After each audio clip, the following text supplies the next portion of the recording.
Hey everyone, welcome back to Ink Play Quest. My name is Nathan. Today we are drafting some more Lorcana, and this time, once again, it is Cube. Today we are drafting my Cube, and let's open our first pack. Okay, pack one, pick one. We have Mulan, Elite Archer. I think this character is very strong if you can get her... if you can shift her in and do 15 total damage to the character you challenge with her, and then the two other characters that you target with her triple shot ability. I've been wanting to draft a challenging focused deck, so I think this is a fine pack one, pick one for that kind of deck. Other considerations are Flynn Rider Frenemy for sort of a more attrition heavy lore gain with its ability kind of deck. Also, Minnie Mouse Stylish Surfer just for a totally fine 3-cost character on rate. But let's take Mulan Elite Archer and see if we can't make some sort of challenging deck with her as one of our all-stars. Alright, from this pack, for our theme, we have Zeus, God of Lightning, as a rush challenging threat. I think that's totally fine. Let's see, we have Razul as a 3/3 2-cost character when he has no damage on him. Other than that, I don't think... this Jasmine's also fine. Discards a card when you play her and when she is challenged, so this is more of a defensive threat. Forces your opponent to make the calculation of whether it's worth challenging her.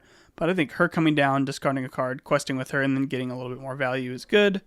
But let's take Zeus and keep this challenge train going. Okay, here it's probably going to be Captain Hook's Rapier. Yeah, so Fan the Flames lets you target your character that's just challenged and challenge again. It readies a character that can't quest a second time. But Hook's Rapier is one of these draw items that gives you card draw whenever you banish a character. You just have to pay 1 ink here. And the second ability is kind of irrelevant. I guess if you have the good 1-cost Captain Hook, maybe it's fine. But whenever you banish another character in a challenge, you could pay an ink to draw a card. I think super flexible card draw item. Let's take Hook's Rapier. Okay, here we have Cusco as probably the best flexible character in this pack. Bruno, obviously, like the combo with Bruno, like Naveen if you have good songs. But I think Cusco is just a fine 2-cost character. I think if we can give it any sort of increased strength here and then send it into something and get the draw off of Hook's Rapier, that's really nice. RLS Legacy, don't think we're doing that. Yeah, let's take Cusco and be happy with having our first small character. Alright, here we have Smee, Bumbling Mate. Pinocchio, Talkative Puppet to make some characters exerted to challenge them. I think that's fine, but I think Smee is a stronger 2-cost character. We also have this Evasive Pegasus. Don't think we need to do that. I think I'm probably on Smee here. 1 jump, also very good. Don't think this is going to be a heavily ramp-focused deck, but who knows, maybe. But let's take Smee. I think it's just really strong. If we see Captain Hook or another captain, he won't take damage. I think this is just a good pick. Okay, here we have another 4-cost rush character in Mulan with 4 strength. We have Ling, which gives our heroes, which we only have 1, 1 extra strength. We have Phil, which we only have 1 hero now. Do I take another rush character?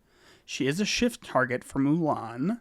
That's pretty nice. I think her...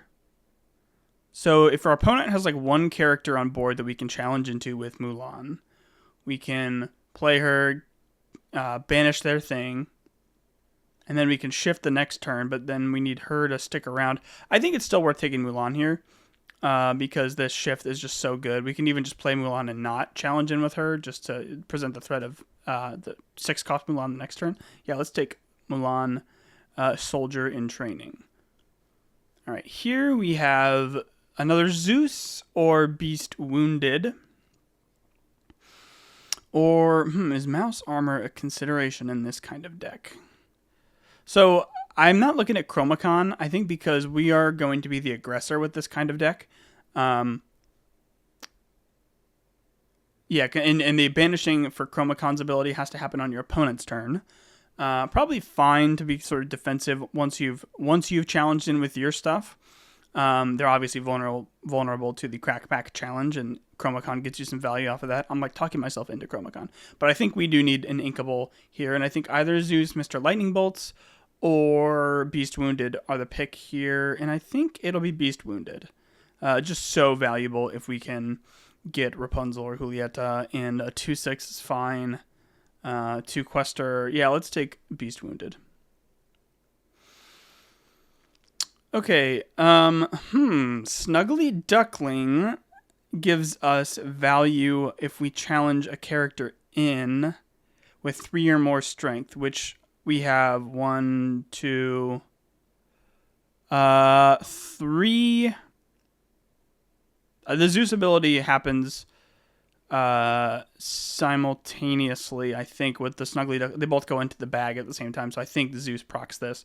And Mulan, if she shifts in, but she would have to be in the Duckling. Do we take Duckling? Or do we take Jafar, Keeper of Secrets? I don't think the other cards are necessarily needed. What the heck? Let's take Snuggly Duckling and see if we can't build to its strengths. Okay, this is our first pack. We have Mickey Mouse, Food Fight Defender with the Resist, +1 on it. Merlin's Cottage. This is kind of cool with the Bruno 4-cost character. Also, this with one of the new cards that was just announced in Azurite Seas, the next set, lets you sort of mill their top deck if you know what it is, or lets you mill their top card of the deck, and then you get more value if you know what it is.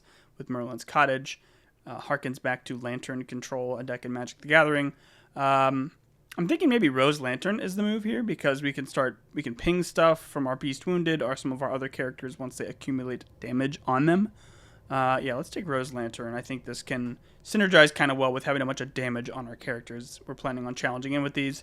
Let's take Rose Lantern. Okay, here Revive. We can hit any of our characters from here or below, but I think maybe Minnie Mouse is just the pick for stats. Yeah, let's take Minnie. Put her in our main deck for now, but I don't know that she's going to stick around.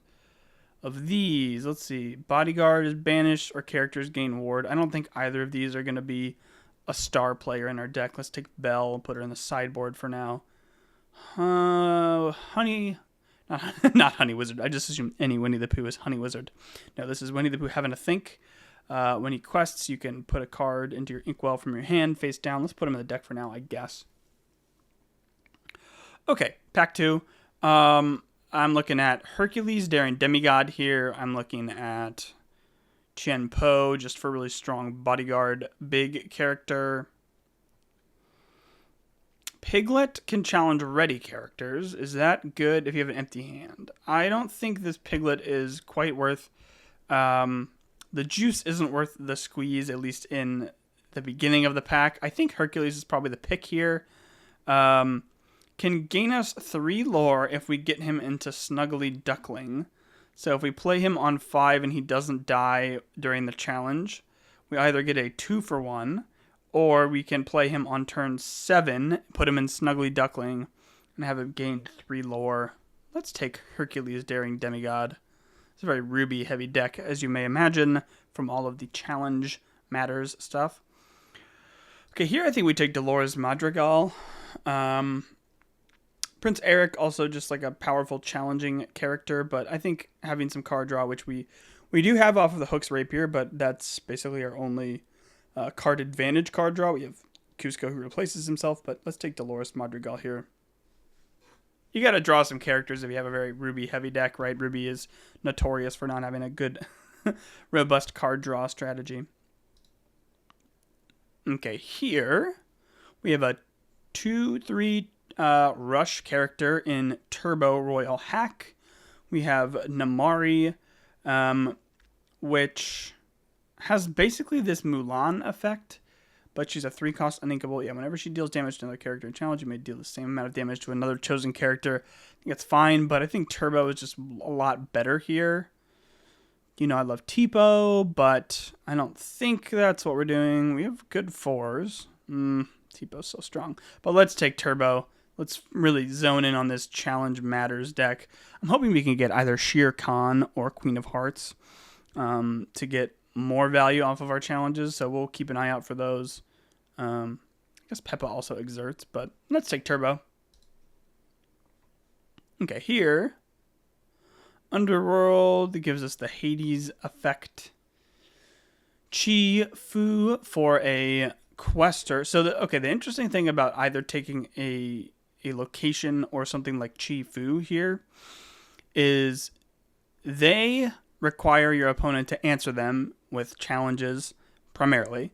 And if your opponent challenges in to either Chi Fu or, like, say, Fang, River City, then you have an opening to challenge their exerted character because they will have, had to exert their character when they challenged you. Let's see. Chi Fu or Fang. I think we're going to skip Moto Nui, but 4 cost, 2 ward evasive. I think Chi Fu is probably the pick here.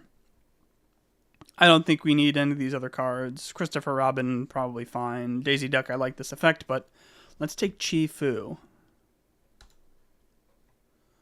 Okay, here we have Doc for some card draw. We have Raya as another challenger. I do think there's a chance that we empty our hand pretty quickly and don't have a good way to refill it, so maybe Doc is the pick here. Yeah, I think Raya is a nice proactive threat as well, but let's take Doc. All right, here, I think maybe we just take Broom. I think Broom is one of the better 1-drops in the queue, but we don't have any 1s yet, so don't see anything else that I'm super sad to miss out on right now. Dig a little deeper. No, we can't take turns off exerting our characters when we're trying to be really rushed down and threatening in that way. Let's take Broom. Okay, so we have, I think Rafiki Mystical Fighter is probably the pick here. Another really good 1-cost character. It's, a challenging threat. I think it's just very strong. We can put it in Snuggly Duckling, and it can challenge and gain a lore there. We don't have any Floodborns other than Mulan right now, so we're not looking at Honest John or anything like that. Shield of Virtue, let's see. So this can let us ready our exerted characters and have them challenge again for the low cost of 3 ink, which is not that low. Yeah, let's take Rafiki. And then we'll be happy to see Ruby Chromacon, which gives one of your characters +1 strength when you exert it. I think this is fine. It pairs well with Snuggly Duckling. Yeah, let's take Chromacon. Okay, so this is our first pack. We don't really see anything that we like here. Guess we'll take Dang Hu, which gives... Okay, so if we have support, that can make our stuff bigger. We don't really have any villains. Let's see. Do we have any villains besides... Is Turbo our only villain? Okay, well, we'll take Dang Hu for now. Not gonna play any of these, I don't think. Let's take Iago, just as an evasive character. Okay. Robin Hood Sharpshooter. When he quests, look at top 4, reveal an action, play it for free. We'll take it. We'll put it on the board for now. And Christopher Robin, I guess we'll put him in the deck. All right, well, we're gonna, I think, oh man, there are 2 really great challenging cards here. Scar Vicious Cheater or Elsa Fifth Spirit. Scar, hold on, let's see. 1, 2, 3, 4, 5, 6. Okay, well, Scar has the crazy combo with Snuggly Duckling, where if you put him in the Snuggly Duckling, and he challenges, say, 3 things. You gain 9 lore. Okay, we have to do that. Elsa Fifth Spirit, also great. Don't think we'll see her again, but she's what I would take if I didn't take Scar. Library, also great.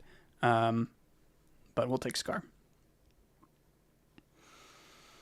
Okay, Chromacon for some card draw. Tiberius Rourke. Is he good? No, I think we need an inkable card, and I think Chromacon is probably the pick. Pluto, Determined Defender, also great. Don't really think that our current iteration of our deck is planning to like protect our big Equestras with this large bodyguard. So I'm kind of out on like the Prince and Pluto. I think let's take Amethyst Chromacon just as another way to draw a bunch of cards. Obviously, this gives our opponents card draw as well, but I think we'll give it a shot in this deck. So let's take Amethyst Chromacon. All right, boom. We're going to slam. We have to slam Sumerian Talisman. Another one of these great card draw engines for challenging. I think in some situations better than Hook's Rapier. Certainly better when you have like fragile threats that will be banished when they challenge. So Talisman, Gaston, also kind of a fun pick here. And this may be the deck for it, right? If we have 2 characters that are damaged, this only costs 5 for a 10-6 with Rush. Maybe we'll get it on the wheel. But let's take Sumerian Talisman. Okay, any of these look good for us? We have Mickey Mouse to give one of our things Challenger, Support, 1-3. Yeah, I guess we'd take Mickey Mouse Standard Bearer. Has some synergy with like Snuggly Duckling if we put something that's small in the Duckling. This would let either Zeus or Mulan do the 3 lore effect of Snuggly Duckling if we play him. So let's take Mickey Mouse Standard Bearer. All right, I think we need to take another Mulan here. Obviously, her effect is not really going to go off. We don't have any actions in our deck. But having another shift target for our big Mulan is just really a good idea. This Luisa Madrigal is just this Mulan, but in Amethyst. But let's take the 2-cost Mulan as another shift target for Elite Archer. All right, do we take Tuk Tuk as a reckless threat? Do we take White Rabbit's Pocket Watch to get? Do we have anything that doesn't have Rush that we wish had Rush? Okay, so this would let us just play out Mulan on turn 7 and have her effect go off. Okay, that's not amazing. Or do we take Ed as a character that can actually, get us to the end game when it quests? Or do we take Dinglehopper to heal our characters? Man, not a super intuitive pack here. Talisman. I guess we take Pocket Watch. I could see this pairing well with some of our smaller characters. I guess you could give Cusco Rush and have it take something out, die, get you some value. I don't know. Let me know what you would take here. I don't think it's Tamatoa. I think Ed, Aladdin, Tuk Tuk, Dinglehopper, Pocket Watch are all totally fine here. Okay, here, do we take another shift target for Mulan Elite Archer? I think the answer is yes. We're going to take Morph here. Just another way to get her out and do her game-breaking effect. Seems good. Okay, here, I don't think... Oh, we're going to take Cove. Slam Cove. Cove just makes challenging in our favor, and to take this out, they're going to have to exert their characters, leaving them vulnerable to our stuff. Let's take Cove. Okay, here, I think we'll take Last Ditch Effort. Does the same kind of thing. It exerts down their stuff, leaves them vulnerable to our challenges. Let's see. 1, 2, 3, 4, 5, 6, 7 uninkable. 1, 2, 3, 4, 5, 6. Yeah, we have 7 uninkables right now, so Last Ditch Effort is fine. Of these, we'll take, I don't know, Moana is just a big quester. and actually readies our princess characters. So we can ready Mulan and have her deal more damage. Okay, that I buy that. Ready's an item. But our big items, the talisman and the rapier, don't actually exert to use their abilities. I suppose we'll take Chill, put it in the board, and we'll take John, put him in the board. All right, last pack. Okay, well, wow. What a pack. All right, let's talk through this pack. Mufasa, obviously powerful. Isabella Madrigal, obviously powerful. Hades, card advantage, gets your characters back from the discard. Gets a character back from the discard. John Silver gives opposing characters reckless, which means they can't quest and they sort of have to challenge. Magical Aid. This gives your characters the hey effect where it goes back to your hand when it's banished. So like 3 cost, or 2, play Cusco. 3, play Magical Aid, challenge in with Cusco. You draw, it goes back to hand. You can replay Cusco next turn. That seems good. I think we take Isabella Madrigal here, and here's why. Most of our good characters get the most value when they're challenging, but we need to win the game somehow, right? We need to be gaining lore to win the game. Isabella can quest for 4 as an evasive, but then your rest of your characters can't quest, but they can challenge. So I think if we have Isabella paired with a bunch of good challenging characters, that is a recipe for success. Let's take Isabella Madrigal. Here we will take 4 seems like kind of a weak spot in our curve. Maybe we just take Yao here as a 4 cost 2/5 that challenges as a 4 strength character. I could see taking Camilo Madrigal. You could return. You could like on turn 6 play Camilo. Send on turn 7 with Scar, and then quest with Camilo, bring Scar back to hand so you don't lose Scar. That seems really good also, geez. Maybe we do that. Yeah, I think we do that. Yeah, it was probably fine. We may see him again. Let's take Camilo. I think it gives us some upside with not losing our rush characters. You can even do that with like Zeus, Mulan. Yeah, let's take Camilo. I mean, is there any reason not to take Prep here? Prep gives us an out to a big, wide board that our opponent presents when they're not exerted. So say they, I don't know, late in the game, they have a bunch of like small questing threats that they just all play out on turn 6 and they present lethal. You know, normally we're controlling the board with our challenging, but if they, sense that and then hold their questing back, Prep is just such a good card. Let's take Prep. Queen of Hearts seems good here. Namari Morning Mist. Let's see. So you can challenge ready characters. I like that a lot. How's my uninkable situation? We already have a 2/3 rush.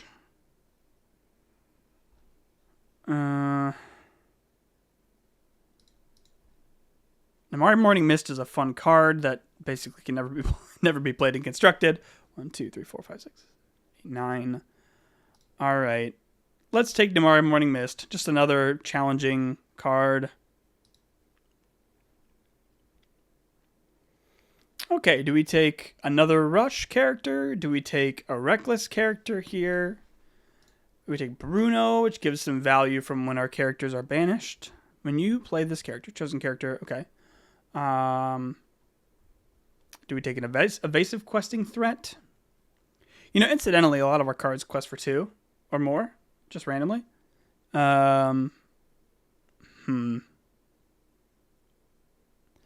Yeah, let's take Bruno Madrigal out of the shadows. I think passing up on that 3 cost action that gives us this effect, I think we can play Bruno and get that effect to some of our bigger characters. That effect. Yeah, let's do it. There's a lot of uninkables in this deck, but I think we take Rafiki Shaman Duelist here. We can sort out some of this inkability situation later. But I think Rafiki's probably the pick here. It challenges in as a 5/4, and then it can quest for 2. Yeah, I think that fits what we want in this deck. Magic Mirror. Wait set. No, wait a minute. Okay, so wait set procs with Mulan. It's only going to be like Mulan, Hercules, Bruno, Scar. This actually, weirdly, isn't really a wait set deck, unfortunately. Do we just take Robin Hood, Beloved Outlaw here? 2, 3. Okay, put that in the Snuggly Duckling. I don't think that is worth it. Treasure Guardian, kind of a cool card, but let's just take Robin Hood, Beloved Outlaw. I think this pack is also not super intuitive what we should do here. Okay, Gyro Sensor, probably not. Jafar, Striking Illusionist. Okay, LeFou, we can play him if we banish a character in a challenge, which we are basically always going to try to do. And I might as well take LeFou, Opportunistic Flunky. Do we have... I don't think we took one of those Jafars. We have Morph. We have Morph to shift in Jafar, Striking Illusionist. I've never made Opportunistic Flunky work. Let's just take the good card here. All right, we'll take him. Okay, a Magical Aid came back. We're going to slam that. This is an effect that we really like in our kind of deck. Wendy. Support is nice for us, right? We give our smaller things 3. Yeah, let's take Wendy Darling here. I mean, we have a lot of Uninkables. Maybe Inkcaster. No, let's take Wendy. I mean, I like Doc a lot. Let's take Doc. And Hideaway we'll put in the board. Okay. I have to make a couple cuts. What do we want to cut? Christopher Robin. I don't think we're going to play Robin. I want to cut Namari Morning Mist, I think. Is this Doc doing anything for us? Will this be this? Okay, 1, 2, 3, 4, 5, 6, 7, 8, 9, 10, 11, 12 Uninkables. The equivalent to, it's like 18-ish Uninkables in the 60-card deck. So if we get it down to 11, that's not terrible. We can cut... All right, what if we cut Robin and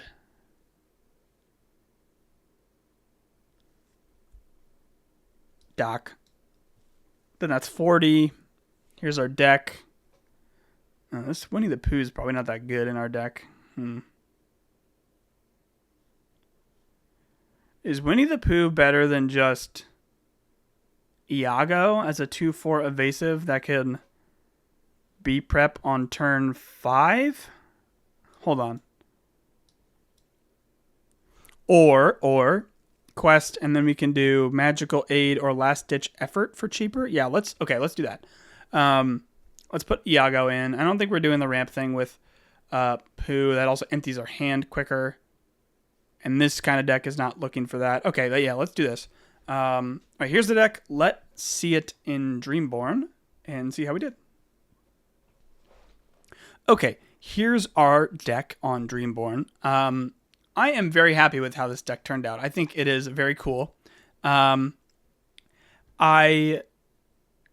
we took Elite Archer with our first pick, and we were determined to make her kind of work in a challenge heavy shell. So what do we have here? We have 3 Mulans, Mulan, and Morph. My favorite Mulan for Elite Archer to shift onto. And the idea is like if our opponent has a wide board and we shift Mulan Elite Archer on turn 5 and get 15 damage worth of stuff, or 15 damage worth of challenge and direct damage on their characters, like that's a position that they're going to have a really hard time coming back from. It's like a 3-for-1. Basically, you lose the card that you shift Mulan onto, and then you hopefully take out their 3 things. Super, super cool interaction. We also got Be Prepared, which is just one of the best cards, one of the most unique cards in the cube. Not any other effects like this. We also got the Quasi Be Prepared in Scar Vicious Cheater, which is just one of the better challenging threats in the cube. We also got Snuggly Duckling, which is a card that not a lot of people have ever used to any effect before, but if you can get Scar into the Duckling, you get 3 lore per challenge. Not even a banish, just you get this effect whenever your character challenges another character. We have a couple of these strong card draw challenge based items in the Talisman and Hook's Rapier. We have some other items that are luckily all inkable because I don't know that these are the most powerful in our deck. We have Hidden Cove for strength and willpower manipulation. And then we just have a bunch of strong challenging threats.